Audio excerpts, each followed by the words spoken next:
concerned, I think none of us need have any apprehensions. None of us need have any doubt. But my fear, which I must express clearly, is this. Our difficulty, as I said, is not about the ultimate future. Our difficulty is how to make the heterogeneous mass that we have today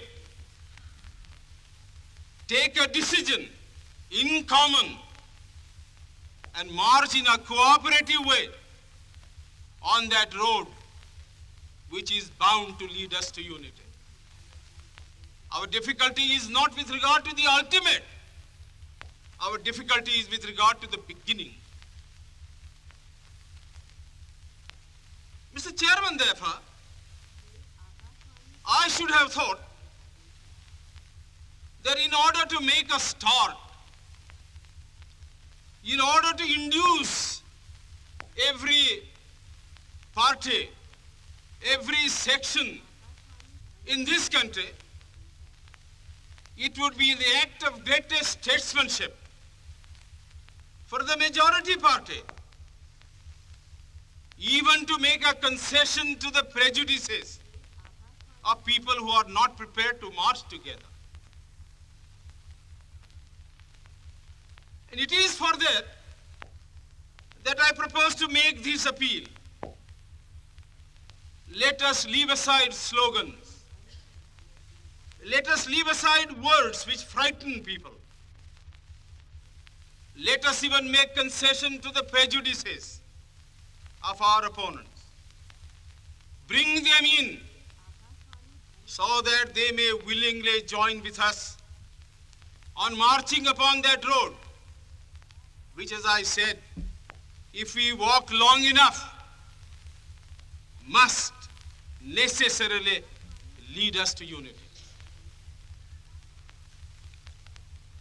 And if I, therefore, from this place, support Dr. Jaikar's amendment, it is because I want all of us to realize that whether we are right or wrong, whether the position that we take is consonance with our legal rights, whether that accords with the statement of May 16th or December 16th, leave all that aside. This is too big a question to be reduced to the position of mere legality.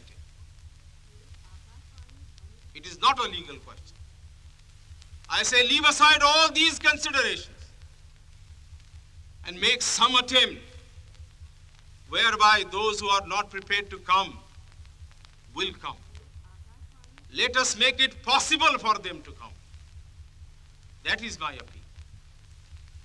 In the course of the debate that took place, there were two questions which were raised, and which struck me so well that I took the trouble of taking them down on a note paper.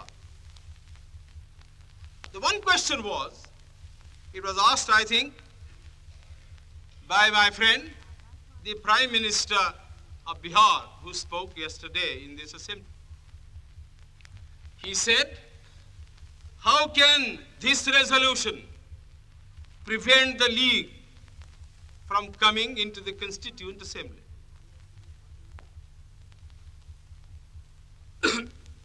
Today, my friend Dr. Shyam Prasad Mukherjee asked another question.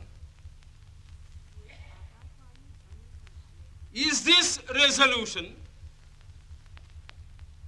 inconsistent with the Cabinet Mission's proposal?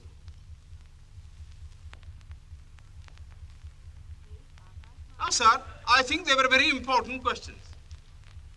And they, I think, ought to be answered. And answered categorically. I do maintain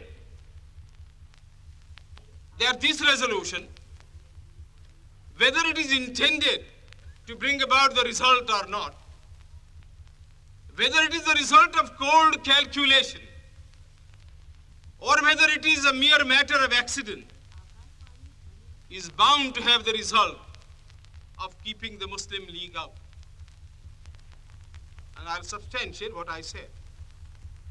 Sir, I invite your attention to paragraph 3 in the resolution, which I think is very significant and very important. Paragraph 3 envisages the future constitution of India. I do not know what is the intention of the mover of the resolution, but I take it that it is a sort of, after this resolution is passed, it will act as a sort of a directive to the Constituent Assembly to frame the Constitution in terms of paragraph 3 of the resolution. What does paragraph 3 speak of? Paragraph 3 says that in this country there shall be two different sets of polity. One at the bottom, the autonomous provinces or the states, or such other areas as care to join a united India. These autonomous units will have full powers. They will have also residuary powers. At the top and over the provincial units, there will be a union government having certain subjects for legislation, for execution, and for administration. Sir, as I read this part of the resolution, I do not find any reference to the idea of grouping an intermediary structure between the union on the one hand and the provinces on the other.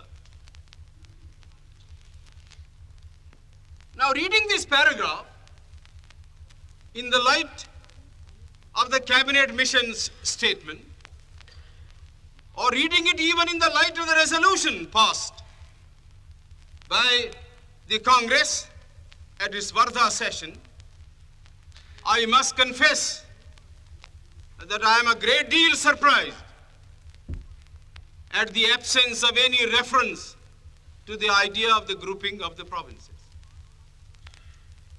So far as I am personally concerned, I do not like the idea of grouping. I like a strong, united center, much stronger than the center we had created under the Government of India Act of 1935. But sir, these opinions, these wishes have no bearing on the situation at all. We have traveled a long road. The Congress Party, for the reasons best known to itself, consented, if I may use the expression, to the dismantling of a strong center which had grown into this country as a result of 150 years of administration, and which I must say was to me a matter of great admiration and respect. But having given up that position, having said that we do not want a strong center, and having accepted that there must be or should be an intermediate polity, a sub-federation between the union government and the provinces, I like to know why there is no reference in paragraph 3 to the idea of grouping. I quite understand that the Congress Party, the Muslim League, and His Majesty's government is not ad idem on the interpretation of that particular idea about grouping. But I always thought, and I will be prepared to stand corrected if it's shown that I am wrong, that at least it was agreed by the Congress party that if the provinces who are to be within the different groups consent to form a union or a sub-federation, the Congress would have no objection to that proposal. I believe I am correct in interpreting the mind of the Congress party. So the question that I ask is this: why did not the mover of this resolution make reference to the idea of having a union of the provinces or a group of provinces on the terms on which he and his party was prepared to accept? Why is the idea of union completely effaced from this resolution? I find no answer.